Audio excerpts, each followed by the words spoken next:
네, 이번 한 주 놓칠 수 없는 연예계 소식 짚어보겠습니다. 네, 연예가 소식이 이번 주에 참 많았는데요. 컬처 매거진 백현주 기자와 함께 연예가 소식 짚어보도록 하겠습니다. 안녕하세요. 안녕하세요. 안녕하세요. 네, 첫 번째 주제부터 살펴보도록 할까요? 네.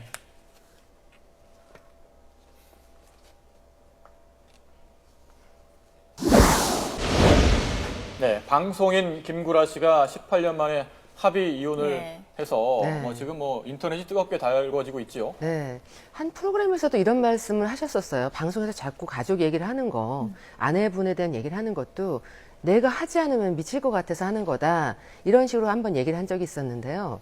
한 2년 4개월 정도 별거와 합가를 반복을 하다가 결국은 성격 차이를 극복하지 못하고 예. 18년 만에 이혼 수순을 밟았다라는 얘기를 했는데요. 그러면 근본적인 원인은 돈이냐 이렇게 물어보시는데 돈에서 비롯된 갈등이라고 봐야 될 것 같아요. 그게 정답인 것 같습니다. 제가 네, 봤을 때는. 그건 뭐 마음이 얼마나 복잡했겠습니까? 네. 백현주 기자가 방송도 같이 하니까 네. 여러 얘기도 좀 하고 그러셨을 텐데 어떤 심경이라고 볼 수 있을까요? 제가 보도자료 발표하시기 한 6일 전쯤 녹화를 예. 했어요. 근데 역시 프로는 프로라는 걸 느낄 수 있는 게 예. 일하는 모습에선 전혀 흐트러짐이 없으시고 메인 MC잖아요. 예. 그러니까 리더로서 다른 사람들까지 이렇게 보듬으면서 진행하는 모습을 봤을 예. 때는 전혀 눈치를 못 챘었는데 예. 녹화 도중에 이렇게 막간을 이용해서 얘기를 이렇게 저희 출연자들끼리 하잖아요. 예. 이렇게 출연자들끼리 얘기를 했을 때 마트에서 혼자 장을 보다가 뭐 마카다미아 너트가 먹고 싶어서 샀고 예. 혼자 밥을 먹을 때 팬분들이 오셔서 혼자 먹는 모습을 보고 이제 안타까워하시면서 근황도 묻기도 하고 예. 뭐 사인해달라고 하는 분들도 있더라 이런 말씀을 하셨는데 그게 저는 사실 이분을 둘러싸고 별거설 이런 것들은 늘 있어왔기 때문에 예. 크게 놀라지 않고 뭐 이혼이라고는 상상을 안 했었어요. 예. 근데 알고 보니까 이혼에 대해서 공식 발표 전에 이미 담담한 마음으로 자신의 근황을 얘기했던 게 아닌가 이렇게 생각을 합니다. 예, 돈 문제에서 시작된 갈등 네. 이렇게 말씀하셨는데 그 빚을 그 네. 부인이 17억 원을 지고 있다는 이야기가 많이 있었잖아요. 네. 그런데 유명인의 부인이 어떻게 큰 빚을 지게 되는지 궁금한데요. 처가의 문제가 시작이 된 건데요. 처형은 그냥 평범한 주부였는데 어떻게 하다 보니까 돈과 관련된 쪽으로 이제 관심을 갖게 됐나 봐요. 예. 그러면서 모든 사업은 처음은 시작을 할 때는 부푼 꿈은 하지만 결과는 기대와 다를 수 있잖아요. 근데 예. 그렇게 어려워지다 보니까 그 처형에게는 돈을 빌려주지 않는 분들이 김구라 씨의 아내분한테는 김구라 씨가 남편이니까 예. 돈을 빌려줬던 모양이죠. 아. 그러다 보니까는 17억 원의 빚이 공식적으로 있는 거고 그 외에도 또 다른 빚들이 있다라고 김구라 씨가 인터뷰를 통해서 밝힌 적이 예. 있었는데 여기에 대해서 만약에 김구라 씨가 이 아내의 빚을 내가 끝까지 다 책임을 지겠다 예. 이런 얘기를 공식적으로 하지 않았다면 그거 위장이혼 아니야 이런 예. 식으로 색안경들을 끼고 많이 봤을 텐데 김구라 씨는 역시 대인배였고요. 또 동현군을 많이 생각한다는 것을 느낄 수가 있었던 예. 게 그 아내분의 빚이지만 아이의 엄마니까 끝까지 전 부인의 조강지처에 대한 그 의리로서 다 하겠다 그 예를 다 하겠다라는 뜻이 아니었나 이렇게 생각을 합니다. 예. 다 갚겠다고 이제 밝힌 네. 점에 대해서 이제 빚이 상당히 이제 많기 때문에 네. 김구라 씨가 정말 큰 결정을 했다는 그런 반응이 좀 많은 것 같아요. 네, 예. 그러니까 보통 이혼하고 나면 기사가 쭉 올라왔을 때 네티즌 분들이 그렇게 응원해 주시는 경우가 예. 거의 없거든요. 예. 그런데 김구라 씨 같은 경우에는 참 많은 분들이 응원을 해주고 계시고 예. 그 언제가 될지 모르지만 끝까지 책임을 다하겠다라고 하면서 동현 군이 성인이 될 때까지는 나하고 같이 살 예정이다. 또 아이의 엄마로서 아빠로서는 교류를 할 거다라고 예. 해서 여지를 둠으로써 그 많은 분들이 이게 이렇게 이혼할 수밖에 없는 예. 사정이로구나.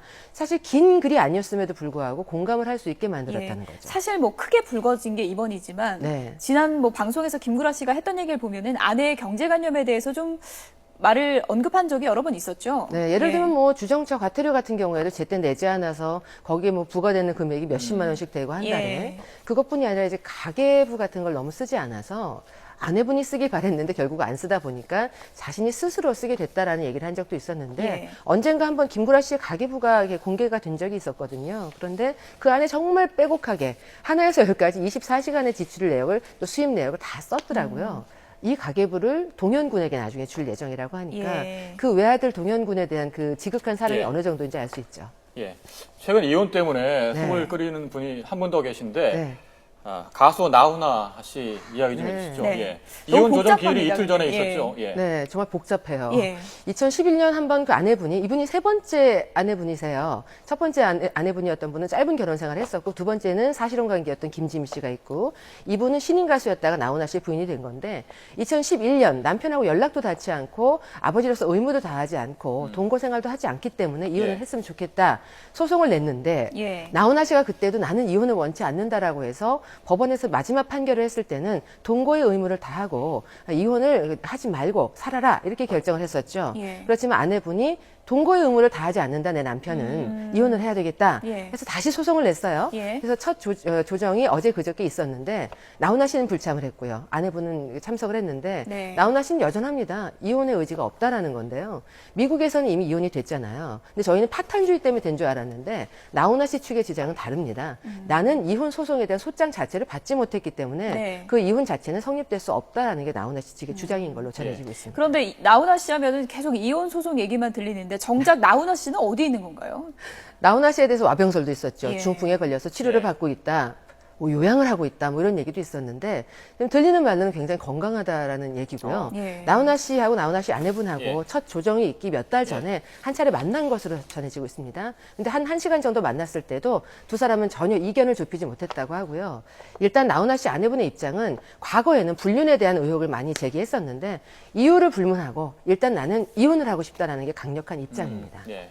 자, 이혼 이야기 해봤고요. 자, 다음 주제로 넘어가도록 하겠습니다.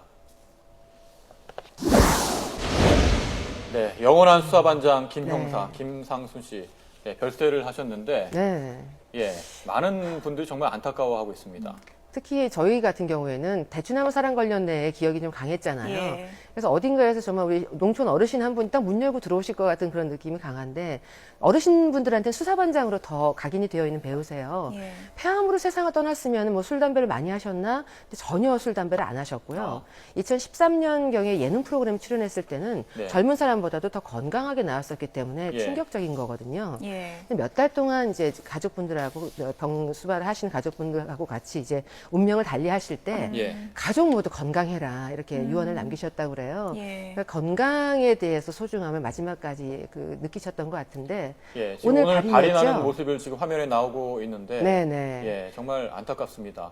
저도 수사반장 굉장히 즐겨 어릴 때 봤던 그럼요. 기억이 나고, 네. 예, 저희 71년부터 89년까지 공백은 한 1년밖에 없었고요. 한 880회 정도 했으니까 저희 어렸을 때는 흑백으로 보다가 어느 날 칼라가 됐던 게 수사반장인데 이제 남은 분은 최불암 선생님 한 분이세요. 예. 김상순 선생님 가셨죠. 또 남성훈 씨가 2002년에 세상을 떠났고 조경환 씨가 2012년에 간암으로 세상을 떠났잖아요.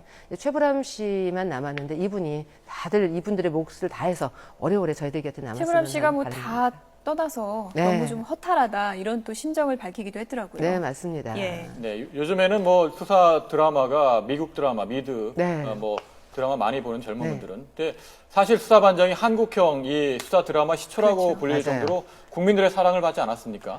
뭔가 해결해 줄 것 같고 그래서 네. 실제로 흑백 시절에는요 시청자분들 지방에 계신 분들도 나의 애로사항을 해결해 달라고 올라와서 제작진에게 부탁을 했을 정도라고 하는데 예. 뭐 잃어버린 딸을 뭐 찾아달라 등등 이분들이 실제 형사라고 생각을 했던 거예요. 뭐 미국에 CSI가 있다면 그 전에 우리는 수사반장이 있었던 거고 예. 정말 철저하게 범인을 찾아내서 응징해주는 예. 그 시원함을 줬기 때문에 온 국민의 사랑을 받았습니다. 최고 시청률 70%가 나왔다는데, 네. 저 장면 많은 분들이 이제 기억하실 텐데요. 네네, 예. 맞습니다. 두 분이 광고하셨을 거예요, 아마. 예. 네. 너무너무 이제 과로를 하다 보니까 위가 나빠졌다는 주제로 위장약 예. 광고를 했던 건데 그 정도로 인기의 대명사였고 국민 배우로 등극을 저분들이 하셨던 그냥 겁니다. 드라마라기보다는 그 시대에 굉장히 중요한 추억으로 자리매김한 그런 작품이 아니었나 싶은데요. 잠시 예. 아까 자막이 나왔었습니다만 박정희 전 대통령이 그때 당시 국민들에게 잘못을 저지르면 죄값을 예. 치러야 된다라는 권선징악적인 드라마를 만들면 좋겠다라고 해서 만들어졌다라는 그런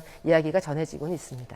예, 이 형사분들 보면 저도 경찰서 기자 초보 경찰 때 출입을 많이 했는데 네. 진짜 형사분들과 너무 똑같습니다. 맞습니다. 어떻게 그렇게 잘 묘사를 하셨는지 네. 참 대단합니다. 네. 자, 그런데 그 영화 살인의 추억을 보면은 그 네. 형사 송강호 씨가 범인의 취조 도중에 함께 자장면을 먹다 주제가를 따라 부르는 장면도 네. 나올 정도로 정말 실제로 인기가 대단했죠. 저희 김래아 씨하고 이렇게 해서 다 같이 앉아가지고 지금 보는 저 장면. 예. 저 장면에서 저희는 다 공감을 했단 말이죠. 예. 실제 형사분들도 공감을 하면서 봤던 드라마라구나. 근데 그만큼 그때 당시에 작가분한테 제가 취재를 하면서 들었더니 예. 형사분들하고 경찰분들하고 몇 달 동안 같이 숙식을 하면서 취재를 오랜 시간을 했었답니다. 그렇게 해서 저 작품을 만든 거라고 뒷이야기를 전해주시기도 했습니다. 시대의 추억으로 자리 잡은 드라마 주인공들이 하나둘 좀 떠나고 있어서 좀 안타까움이 드는데요. 네. 이번엔 마지막 주제 살펴보도록 하겠습니다. 나 떨고 있니? 최민수 씨 얘기입니다. 네. 좀 안 좋은 얘기가 계속 들려서 좀 안타까운 것 같아요. 저분 또 자제분도 훌륭하게 성장했다고 저희가 얼마 전에 프로그램에서 또 얘기한 적도 있었는데 폭행 시비로 결국 프로그램 하차를 하게 됐어요. 나를 돌아봐 이 제목에 문제가 있는 건지 예. 나를 돌아보자고 해놓고 자꾸만 나를 못 예. 돌아보시고 계신 것 같아요. 최민수 씨가 현장에서 PD분이 욕을 좀 그만했으면 좋겠습니다. 선배님 얘기를 했겠죠. 그랬더니 그 턱 쪽을 가격을 하고 의자를 뭐 걷어찼다 이렇게 전해지고 있는데 처음에는 사과 방송을 예정했다가 그것도 예. 이제 불발이 됐고요. 예. 결국은 너무 시청자분들의 원성이 자자해지니까 공분을 사다 보니까 예. 하차를 결정을 하게 됐죠. 지금 사과하고 좀 둘이 화해는 좀 한 건가요? 화해를 했다고 해도 예. 최민수 씨 같은 경우에는 그 선배잖아요. 방송계의 선배인데 지금 본보기가 되어야 될 선배가 폭행으로 언어 표현을 대신했다라는 것은 많은 분들에게 공감을 어떠한 경우에도 폭행은 용납이 될 수가 없는 거거든요. 이번에 또 한두 번이 아니잖아요. 과거에도 여러 차례 있었죠. 예, 맞습니다. 예, 90년대에도 여기 지금 나오고 있는데 쇼 프로그램 사회자로 내정됐다라는 기사를 썼던 기자분을 폭행했다라는 것이 또 논란이 됐었던 적이 있었고 예. 2008년엔 무혐의 판결은 받긴 했습니다만 노인 폭행 논란의 중심에 서기도 했었는데요. 예. 아무튼 이번 같은 경우에는 프로그램 촬영을 하면서 네. 다 같이 힘든 상황 속에서 하고 있는 나의 동반자 스텝을 폭행을 했다라는 부분은 용납이 잘 안 되고 지금 있습니다. 사진은 이제 노인 폭행 사건 휘말렸을 때 이제 네. 무릎을 꿇고 이렇게 사과를 하는 그런 장면이었고 네. 이렇게 되면 이제 다시는 이런 일이 있지 않겠다라고 이제 기대를 많은 분들이 했을 텐데 왜 이런 일이 계속 반복될까요? 최민수 씨가 저분은 예. 가슴이 너무 뜨거운 분이 아닌가 싶어요. 예. 보통 저희들은 머릿속으로 수만 가지 생각을 하죠. 아, 정말 때려보고 싶다. 라든지 욕을 해보고 싶다. 예. 생각을 해도 생각으로 그칠 뿐입니다. 근데 저분 같은 경우에 너무 감정에 충실한 게 아닌가. 예. 그러다 보니까 논란의 중심에 서는 게 아닌가 싶은데 예. 아무튼 폭행은 제가 누차 말씀드리지만 예. 어떠한 이유로 또 정당화될 수가 없습니다. 뜨거운 가슴을 갖고 있는 건 좋지만 저렇게 팬들에게 실망을 재차시키는 거는 좀 좋지 않은 것 같습니다. 네, 맞습니다. 지금까지 백현주 기자였습니다. 고맙습니다. 네, 감사합니다.